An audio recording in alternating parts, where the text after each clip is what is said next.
Hello guys, അപ്പം നിങ്ങൾ കേട്ടിട്ടില്ലേ എന്തിനോ വേണ്ടി തിളയ്ക്കുന്ന സാമ്പാറെന്ന്? ആ ഒരു അവസ്ഥയിൽ, ആ ഒരു മാനസിക വിഷമത്തിൽ കൂടെയാണ് ഞാൻ കടന്നു പോകുന്നത് ഗൈസ്. അപ്പോൾ ചക്കയായിട്ടുള്ള എൻ്റെ പ്രഹസനം നിങ്ങൾ കണ്ടില്ലേ? ഞാൻ അത്രയ്ക്കും ആറ്റുനോറ്റിരുന്നതാണ്. ഞാൻ കഴിഞ്ഞ വീഡിയോയിൽ പറഞ്ഞായിരുന്നു, ഒരു ചേട്ടൻ എനിക്ക് ചക്ക വാങ്ങിക്കാൻ പോയപ്പോൾ സാമ്പിൾ എന്ന് പറഞ്ഞൊരു പീസ് മൊത്തത്തിൽ എനിക്ക് തന്നു. അപ്പോൾ അത് നല്ല അടിപൊളി മധുരമുള്ള വരിക്ക ചക്കയായിരുന്നു കേട്ടോ. അത് കണ്ട് ഞാൻ ഇൻസ്പിറേഷൻ അടിച്ചിട്ടാണ് ഞാൻ വാങ്ങിച്ചത്. ഈ സാധനം ഞാൻ മുറിച്ചപ്പോൾ എൻ്റെ മേരെ ദിൽ ടൂട്ട് ഗയാ, അല്ലാതെ എനിക്ക് വേറെ ഒന്നും പറയാനില്ല.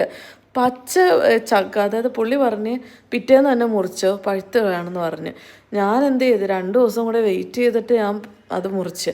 അപ്പോഴത്തേക്ക് ഇതായിരുന്നു എൻ്റെ അവസ്ഥ. എനിക്ക് ഭയങ്കര വിഷമം വന്നു ഗൈസ്. ഞങ്ങളൊന്ന് തന്നെ നോക്കിക്കേ. അങ്ങനെ ഞാൻ ഓർത്ത് എന്നാൽ കുറച്ചെടുത്തൊന്ന് പൊരിച്ചൊന്ന് നോക്കിയാലോ. അങ്ങനെ ഞാൻ ഇച്ചിരി എടുത്തൊന്ന് സാമ്പിൾ ജസ്റ്റ് ഒന്ന് പൊരിച്ച് നോക്കി. അപ്പം നോക്കാൻ നേരത്ത് കൊള്ളാം, നല്ല സൗണ്ടുണ്ട്. കറുമുറ രീതിയിൽ നമുക്ക് വറുത്തെടുക്കാം. പക്ഷേ ഞാൻ ഇത്രയും ചക്ക വെച്ച് ഞാൻ എന്ത് ചെയ്യും ഗൈസ്? ഞാൻ കഴിച്ചു നോക്കി, 10 പൈസയൊക്കെ കൊള്ളത്തില്ല. എനിക്ക് സങ്കടം വരുന്നത്. അങ്ങനെ പിന്നെ ഞാൻ ഓർത്ത് എന്നാൽ ഇത് മാക്സിമം ഒക്കെ പറ്റുന്ന അത്രയും വറുത്ത് വയ്ക്കാമെന്ന്. അങ്ങനെ ഇത് ഞാൻ രാത്രി ജസ്റ്റ് സാമ്പിൾ പൊരിച്ച കേട്ടോ. പിന്നെ രാവിലെ ഫുൾ ഇതെല്ലാം പൊളിച്ച് അരിഞ്ഞൊക്കെ വെച്ചിട്ട് ഞാൻ കഴിച്ച്.